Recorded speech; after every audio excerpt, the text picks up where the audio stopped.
wanted to start off too by telling you guys a little story about the things I've done in my life and how God speaks to me. Maybe it's because I'm a Catholic, but this is how he does it.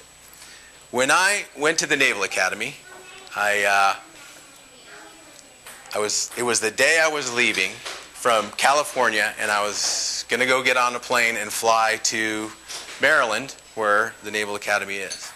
That day, my Ford Pinto that I bought for my $900 that I earned at a gas station blew up and burned on the side of the road.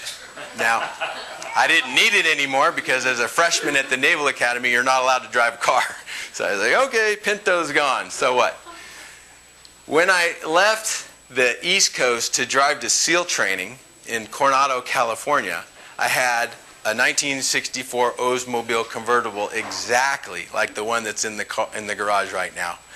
And right around Phoenix, Arizona, the engine blew up, and I left it on the side of the road for my older brother Doug to pick up and fix.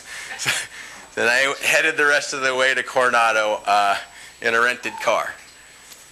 Now, the next thing I did was I started my company. I have a patent on how to make laminated paper fold up flat. In case you're wondering what that is, this is an example of one of my first maps.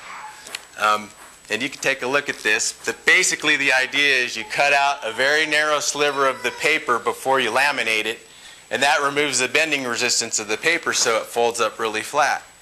Dumb idea, but hard to get around. So we took that patent and I kept going with it, and I built a company that I still own today, and that paid for this house and everything else. But the thing that I want to point out is when I started that company, I was poorer than poor. I didn't have anything. And the one thing I had to pay for was our first press run. Cost about $3,000, and I had no money. So I took my Datsun 280Z and I put it out on the street for sale. And I was hoping I could sell it and make enough money to pay at least part of that. And I went out the next day to check on the car, and it was gone. There was a little pile of glass, and somebody had stolen it.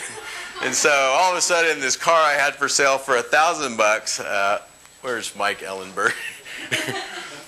It was worth about $3,000. I swear, I just had it painted. Had a really nice stereo in it. And anyway, my insurance company paid right away, and I paid the press run. Mike's an Allstate agent, in case you didn't know. So, next big thing. I'm running for Congress. I got myself up. I announce. I'm getting the ball rolling. And this hailstorm comes. And I don't know if you've seen my truck, but I got $12,000 worth of damage to that sucker. And I looked at my wife and I said, this is a good sign. So we're going. We're off and running. The snowball's building, and I'm driving around in a beat-up Dodge Ram truck, and I'm proud to be driving that truck.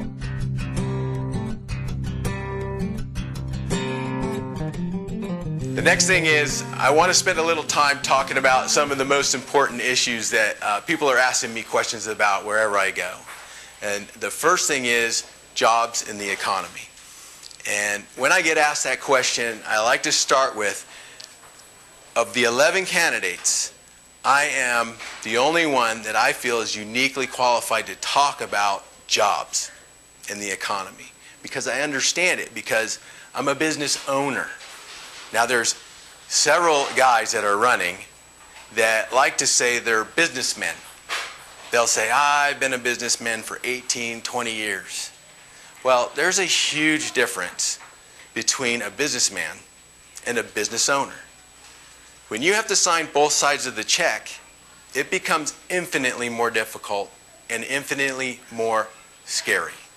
Because there are times when you don't have the money to make payroll, and you're pulling it out of your own savings account, especially when your company's new and young. Right, Doug? Yes, it does. Absolutely. So you're taking all the risk. Yes, there's great reward if you do it right. But most companies don't survive 18 years. I would say close to 80% of them don't survive 18 years. So if you can make your company survive past the first 5 years, you're doing great.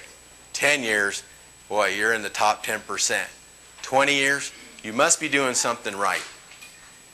The second thing is, I'm an economics major.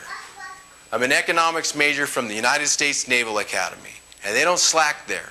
So I think I'm uniquely qualified to talk about the economy and jobs.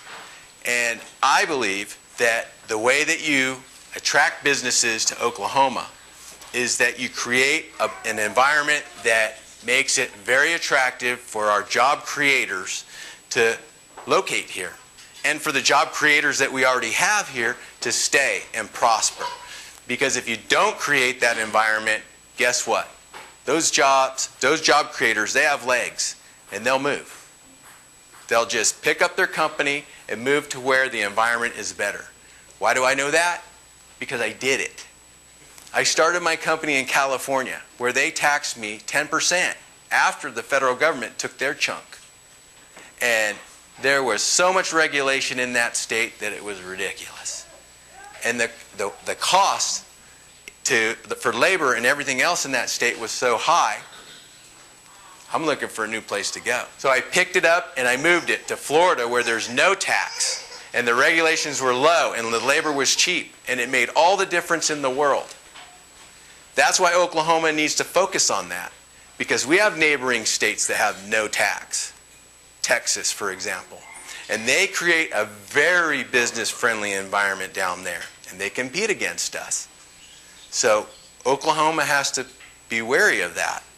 And in order to create that kind of environment, you've got to, what I call, minimize the Bermuda Triangle of business. And that is minimize litigation, minimize regulation, and minimize taxation.